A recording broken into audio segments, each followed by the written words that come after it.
Papa mummy के लिए best gift Saregama कारवां।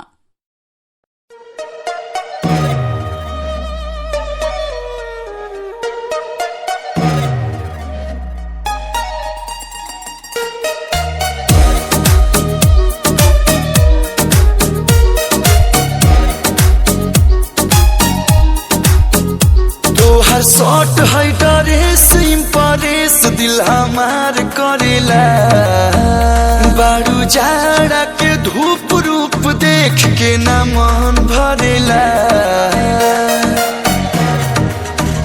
तो हर शॉट है ड्रेस इम्प्रेस दिल हमार करेला बारू जाड़ा के धूप रूप देख के न मन भरेला। बिखरल तोहार उपलाली चटकार दूजे हाबी बगाल गुलाबी तोहर कातिल बा फिगर हरे पतली कमर खोले खातिर दे द दिलवा के चाबी तोहर अखिया भइल बशरबी तोहर कातिल बा फिगर।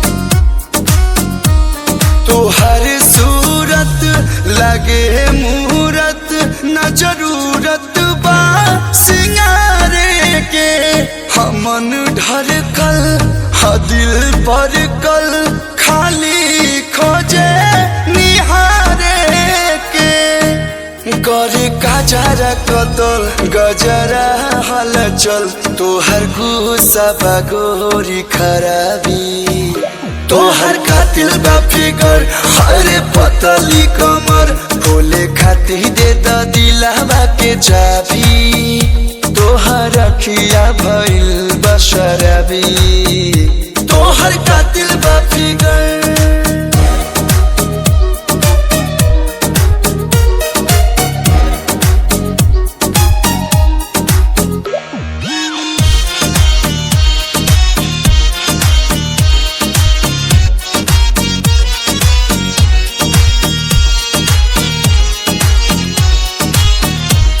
करे घायल तोहर पायल प्रियांशु प्रिंस के दिलवा हो कहे कलुआ बांधिल पलुआ न कोनो बात गिलवा हो तोहर सीन दिल के सोर दिल का छोटेला मोर नखरा लखनऊआ नवाबी तोहर कातिल बा फिगर हरे पतली कमर खोले खातिर दे द दिलवा के चाबी तोहर अखिया भइल बशरबी तोहर कातिल बा फिगर।